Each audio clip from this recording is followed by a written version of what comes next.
And there are new details tonight involving three Chinese cutters sailing near the disputed Senkaku Islands today. U.S. officials telling Fox News the boats are Coast Guard cutter ships inside Japanese waters in the East China Sea, about 140 miles northeast of Japan. The 4,000-ton cutter is 350 feet long. It has a single deck gun, small arms aboard. But otherwise, no armament. This latest provocation comes just 2 days after Defense Secretary James Mattis in Japan vowed to defend the island, saying China has shredded the trust, as you just heard, of nations in the region. Joining me now to discuss all this is Fred Fleitz. He's Senior Vice President for Policy and Programs at the Center for Security Policy, and it's good to have you here. Good to be here, Lou. Was that a reach too far on the part of the Defense Secretary to be as bold as he was in telling the Chinese what would be tolerated by President Trump? I don't think so, Lou. What we're seeing here is America's adversaries are testing us after 8 years of appeasement and leading from behind. And there's this narrative that the media and Democrats are circulating that Donald Trump is somehow creating new instability. No, well, this instability was already there and growing worse. Mattis is standing up to it. Yeah, that's such nonsense by the national left-wing media, and by the way, by their corporate masters as well, who've unleashed them. Let's listen to the new Secretary of State, Rex Tillerson, in his hearing and how he responded to this very issue. If we could please roll that video.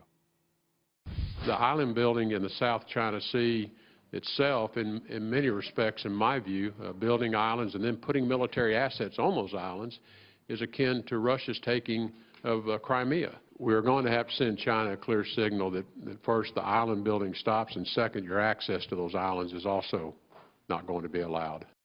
Let me be clear. I'm for a modest foreign policy. I believe we've been far too adventurous as a nation over the course of the past quite some time, maybe 30 years. But Tillerson is laying down a marker, clear, vivid, and you don't think the administration may be going too far in the person of Tillerson and Mattis when the response by this administration is nothing. How do you differentiate no response from appeasement? We have to call out these provocations, especially with Iran. Iran is threatening the freedom of navigation in the Persian Gulf. Yes. Calling things out is something we heard from the Obama administration for years. He was a talker. This is a president who is a doer. This is a president who said he's about action, not talk. And the last thing the American people want to hear are the dour notes of another call out. Well, I think that's right. First, you call them out. If they don't listen, it's going to have to be backed up with force. And it wouldn't surprise me if force has to be used to guarantee the freedom of navigation in the Persian Gulf and the Red Sea. I can see that coming. I think that is the type of challenge we may see from Iran, that we may have to use military force to stop. And the islands there? I think that's a different situation. China frequently engages in military activities concerning these islands.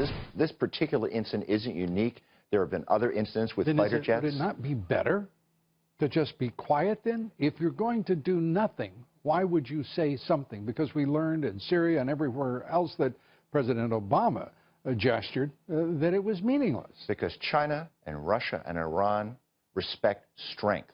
And I think a strong United States... You don't surely equate verbal signals with strength. I think you start with verbal signals. Yeah. Then we start with quiet, non-verbal, at least public, signals, and use diplomatic channels the way in which they were intended to be used to say this will not go any farther. This is where it is, because this is not a public that is exactly energized by the idea of more bellicose verbiage emanating from a White House. I think we have to call out these threats. For too long, we've ignored them. We've played along with them. But yes, there has to be diplomacy behind the scenes. There has to be a larger U.S. naval presence in the South China Sea. I think that's going to bring more stability to the region.